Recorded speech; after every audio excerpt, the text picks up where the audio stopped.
കുടുംബത്തിന്റെ സുഖത്തിന് വേണ്ടി നമ്മുടെ സുഖങ്ങളെ കാറ്റിൽ പറത്തിയവരാകുന്നു നമ്മൾ.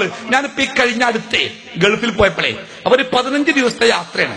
അപ്പൊ ഞാൻ പോണതിന് മുമ്പ് എന്റെ ഭാര്യ പറഞ്ഞു, നിങ്ങൾ പോണതിന് മുമ്പ് ഒരു കാര്യം ചെയ്യേണ്ടി, നമ്മളെ ബാത്റൂമിലുണ്ട് ആ പൈപ്പിന് ചെറിയൊരു ലീക്ക്, ഓരോ തുള്ളി ഇങ്ങനെ എപ്പോഴും ഉറ്റിക്കൊണ്ടിരിക്കും, നിങ്ങളൊരു പ്ലംബറെ വിളിച്ചുകാണ്ട് അതൊന്ന് ശരിയാക്കി പോണം കേട്ടോ, നിങ്ങൾ പോയാ പിന്നെ ഇടങ്ങേറേക്കാരം.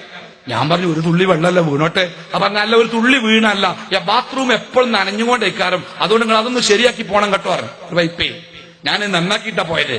ഗൾഫ് പോയിട്ട് എന്താ രസം നിങ്ങൾ, ഗൾഫ് പോയിട്ടേ ഓരോ ദിവസവും താമസിക്കാൻ ഓരോ സുഹൃത്തുക്കളുടെ റൂമിലാണ് എത്തിയത്. നമ്മുടെ നാട്ടിലെ പൈസക്കാരവര് ഇവിടെ 5ഉം 6ഉം ബെഡ്റൂമും ബാത്റൂം അറ്റാച്ച്ഡ് ബെഡ്റൂമുള്ള നമ്മുടെ നാട്ടിലെ പണക്കാരായ ആൾക്കാരാ. ഓരോ റൂമിലാ നമ്മൾ പോയി പാർക്കണേ. ഓരോ റൂമിക്ക് ചെല്ലുമ്പോൾ മൂപ്പര ആദ്യം വന്ന്, പിന്നെ ഫ്ലഷ് വർക്ക് ചെയ്യൂലട്ടോ, ഇതാ പാർട്ടിയിൽ വെള്ളം കിട്ടോ, ഇതാ മറ്റേത് ശരിയല്ലട്ടോ, ഇതിന് എടുത്തോളിട്ടോ, ആ പൈപ്പ് വർക്ക് ചെയ്യൂലട്ടോ, ഇവിടെ വക്കറ്റ് ഉണ്ട് കേട്ടോ. എല്ലാരും അങ്ങനെയാ. എന്തേ നിങ്ങള്, എന്തേ അത്? സ്വന്തം കുടുംബം. കൊണ്ടോട്ടിക്കാരനായ ഒരു സുഹൃത്തിനെ ഞാൻ മറക്കൂല. അയാൾ ഒരിക്കൽ എന്നോട് പറഞ്ഞു, ഗൾഫിൽ ചെന്നപ്പോ, ഉസ്താദേ ഇന്ന് താമസിക്കാൻ ഞങ്ങളെ കൂടെ പോന്നൂടെ? ആയിക്കോട്ടെ, എവിടെങ്കിലും പോയി പാർത്താ പോരെ.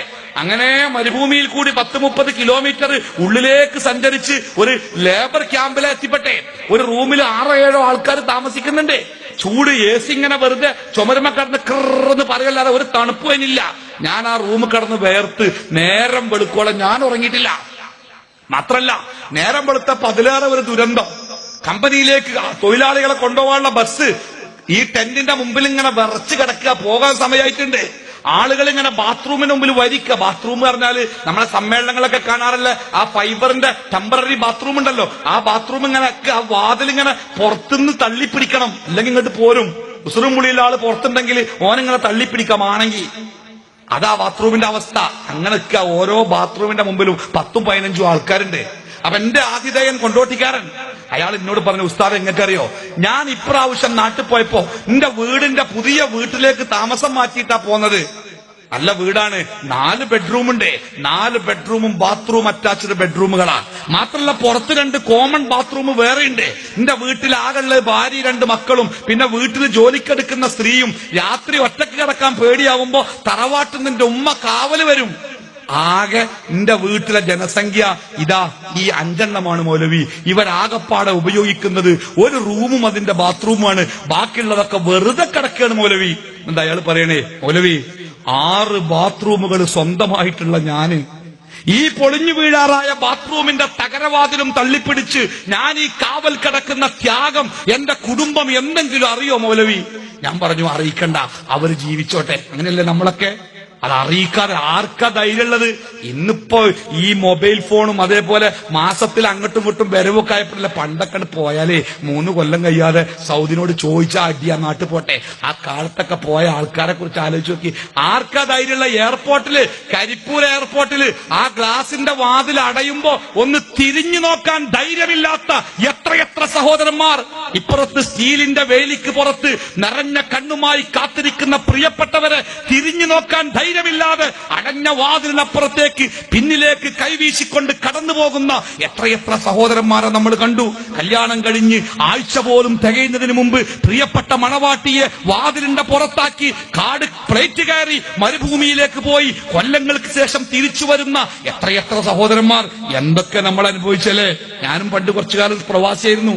അങ്ങനെ ഗൾഫിൽ എത്തിയ ഉടനെ പണിയൊന്നും വല്ലാതല്ല. അങ്ങനെ റൂമിൽ ഇങ്ങനെ അന്തം വിട്ടിരിക്കുന്ന സമയത്ത് പക്ഷെ രാവിലെ കട്ടൻ ചായ കുടിക്കുകയാണ്. അപ്പോ കടിയൊന്നും കാര്യമായിട്ടില്ല. തലേന്ന് രാത്രി കൊടുന്നുവെച്ച ഒരു കുബൂസ് ഇങ്ങനെ മരവിച്ച് കിടക്കണ്. ആ കുബൂസ് മുന്നൊരു കഷ്ണം എടുത്തുങ്ങാണ്ട് അതിങ്ങനെ ഒതുങ്ങണില്ല. അതുകൊണ്ട് കട്ടൻ ചായയിൽ ഇങ്ങനെ മുക്കിങ്ങാണ്ട് ഒതുക്കി അതിങ്ങനെ തിന്നുകൊണ്ടിരിക്കുക. അപ്പോഴാണ് നാട്ടിൽ നിന്നൊരു ഫോണ്. അന്ന് മൊബൈൽ ഫോൺ സാർവത്രികമായിട്ടില്ല, ലാൻഡ് ഫോണൊക്കെ വരിക. അപ്പൊ ഫോണ് വന്നു. വിളിച്ചത് പെങ്ങന്മാരാണ്. അപ്പൊ എന്നോട് ചോദിച്ചു, കാക്കു എന്താ പണി? ഞാൻ വന്ന് ചായ കുടിക്കാണ്. എന്താ കടി? ഹുബ്സാണ്. ഹുബ്സ്. ഒരപ്പത്തിന് ഡിക്ഷണറി ഒക്കെ എടുത്ത് മറിച്ച് നമ്മളെ നാട്ടിലെ മണ്ടൻ ഡിക്ഷണറിയിലെ ഹുബ്സ് എന്ന വാക്കിന് പത്തിരി എന്ന അർത്ഥം കൊടുത്തിക്കണേ. കാക്കുവിന്റെ ഒരു ഭാഗ്യേ, എല്ലാ ദിവസവും രാവിലെ പത്തിരിയും ചായയൊക്കെ കുടിക്കല്ലേ. ഞാൻ പറഞ്ഞു, നിങ്ങളെ കാക്കു ഏറ്റവും വലിയ ഭാഗ്യ, ഇന്നെക്കാളും ഭാഗ്യല്ല ആള് സൗദി അറേബ്യയിൽ ഫാദർ രാജാവ് മാത്രമേ ഉള്ളൂ, പിന്നെ ഞാനാണ്. അതുകൊണ്ട് ഒരു വിഷമമാടെ സന്തോഷിച്ചോളി. എന്നും രാവിലെ പത്തിരിയും ചായയാണ് എനിക്ക്. ഞാൻ പറഞ്ഞു. അങ്ങനെ നാട്ടിൽ പോയപ്പോ ഞാന് 4 റിയാലിന്റെ ഹുബുസ് വാങ്ങി, നല്ല മിസറിന്റെ ഊമ്പിയുള്ള ഹുബുസ് 4 പാക്കറ്റ് വാങ്ങിയിട്ട് എന്റെ പെട്ടിന്റെ പുറത്ത് ഇങ്ങനെ മേലെ തന്നെ വെച്ച് കെട്ടി. എന്നിട്ട് ഞാൻ ഉമ്മാനോട് പറഞ്ഞു, വീട്ടിലെത്തിയിട്ട് രാത്രി എത്തിയത് ഉമ്മ രാവിലെ ചായക്ക് കടിയൊന്നും ഉണ്ടാക്കണ്ട, ഞാൻ ഗൾഫിൽ നിന്ന് പത്തിരി കൊടുക്കണ്. എന്താ തിരക്ക്, സുബൈക്ക് നീച്ചാത്തലൊക്കെ എണീറ്റന്ന്. ഞാൻ സുബൈക്ക് എത്തി വന്നപ്പോ വീട്ടിലെ ഡൈനിങ് ടേബിള് പെങ്ങന്മാരെയും കുട്ടികളെയും കൊണ്ട് നിറഞ്ഞിക്കണ്. ഞാൻ എല്ലാരെയും അടക്കി ഇരുത്തി പെട്ടിയൊക്കെ തുറന്നിട്ട് കുബൂസിന്റെ പെട്ടിങ്ങനെ പൊളിച്ചിട്ട് ഓരോ കഷ്ണങ്ങനെ എല്ലാവർക്കും കൊടുത്ത്. ഇതിങ്ങനെ കടിച്ചിട്ട് കുരങ്ങി ഇഞ്ചി കടിച്ചമാർക്ക് ഇരിക്കുക ഓരോന്ന്. ഇത് തിന്നാൻ പറ്റുമോ ചോദിച്ചു. ഞാൻ പറഞ്ഞു, തിന്നാൻ പറ്റുമെന്നല്ല, ഇത് മുഴുവൻ തിന്നാതെ വന്ന് എണീക്കാൻ പാടില്ല. ഈ കണ്ട കോൺക്രീറ്റ് ബംഗ്ലാവുകളൊക്കെ, ഈ കാണുന്ന നാട്ടിലെ സുഖങ്ങളൊക്കെ ഈ കടലാസ് പോലത്തെ ഈ സാധനം തിന്ന് അതിന്റെ പേരിൽ അനുഭവിച്ച ത്യാഗത്തിന്റെ വയർപ്പാണ് ഈ വളർന്നു വന്ന കൊട്ടാരങ്ങളൊക്കെ. അതുകൊണ്ട് തിന്നിട്ട് എണീക്കാൻ പാടുള്ളൂ, മുഴുവൻ തീറ്റിട്ടാ ഞാൻ വിട്ട്. അതൊരു വാശിയോട് തിന്നണമെന്നില്ലേ അല്ലേ? നോക്കിങ്ങള്, ഇതാണ് നാം ജീവിക്കുന്ന ലോകത്തിന്റെ അവസ്ഥ.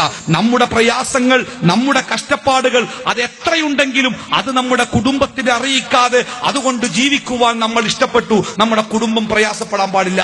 ആ കുടുംബത്തിന് വേണ്ടി എന്തും നമ്മൾ ചെയ്യും. നോമ്പ് തുറക്കാൻ വേണ്ടി എന്റെ നാട്ടിലെ പണക്കാരനായ ഒരാളെ വീട്ടില് ഞങ്ങളൊക്കെ നോമ്പ് തുറക്കാൻ വേണ്ടി ഇങ്ങനെ ഇരിക്കുക. എന്റെ അടുത്തുള്ളത് നാടൻ പണിക്കാരനായ ഒരു സാധു മനുഷ്യനാ എന്റെ അടുത്തിരിക്കുന്നത്. പാവം മനുഷ്യനാ അയാൾ, എന്റെ അടുത്തിരിക്കുന്ന അയാളാ. അങ്ങനെ ബാങ്ക് കൊടുത്ത് കരക്കകത്ത് നിന്ന് തിന്നാൻ തുടങ്ങിയപ്പോ ഇയാൾ ഇങ്ങനെ ഇരുന്ന് ആ ഗ്ലാസ്സിലെ വെള്ളം കുടിച്ചിട്ട് ആ തോർത്തുമുണ്ടൊന്ന് കുടഞ്ഞ് തോളിലിട്ട് എഴുന്നേറ്റ് ഒരൊറ്റ പോക്ക്. ആൾക്കാരൊക്കെ നോക്കി, എന്റെ ഇപ്പൊ കുഞ്ഞേമാക്ക് പോയത്, എന്റെയിലൊക്കെ ഭക്ഷണത്തിൽ വേണ്ടാത്ത വല്ലതും കണ്ടോ? ഒന്നുമില്ല. വയറിന് വല്ല അസുഖം ഉണ്ടായോ? എന്താ അറിയില്ല. മുമ്പിൽ പോയി തിരിഞ്ഞോക്കാതെ പോയി. പിറ്റേ ദിവസം കണ്ടപ്പോ ഞാൻ ചോദിച്ചേ, അല്ല എന്തിപ്പോ ഇന്നലെ നിങ്ങളൊന്നും തിന്നാതെ എണീറ്റ് പോയത്? മൂപ്പര് പറഞ്ഞേ, ഞാനേ ഒരു 3 മണിക്ക് എന്റെ ഭാര്യ വിളിച്ചിനി. അപ്പൊ ഞാൻ ചോദിച്ചു, എന്താ അടിയിൽ നിന്ന് നോമ്പുറക്കള്ളേ? ഞാൻ ഉണ്ടാവൂലെന്ന് പറഞ്ഞു. അപ്പൊ ഭാര്യ പറഞ്ഞു, ഇന്നൊന്നും വേണ്ട, നമുക്ക് ചോറ് വെക്കാം. അത്താഴത്തിന് നോമ്പ് തുറക്കാനും ഒറ്റ ചോറ് വെച്ചാല് അത് മതിയല്ലോ. നോമ്പ് തുറക്കുമ്പോൾ അത് തിന്നാ, അത്താഴത്തിനും അത് തിന്നാ, നിങ്ങൾ നോമ്പ് തുറക്കാൻ പോയിക്കോളണ്ടി, ഞാനും കുട്ടികളും ചോറ് തിന്നോളാന്ന് ഭാര്യ പറഞ്ഞു.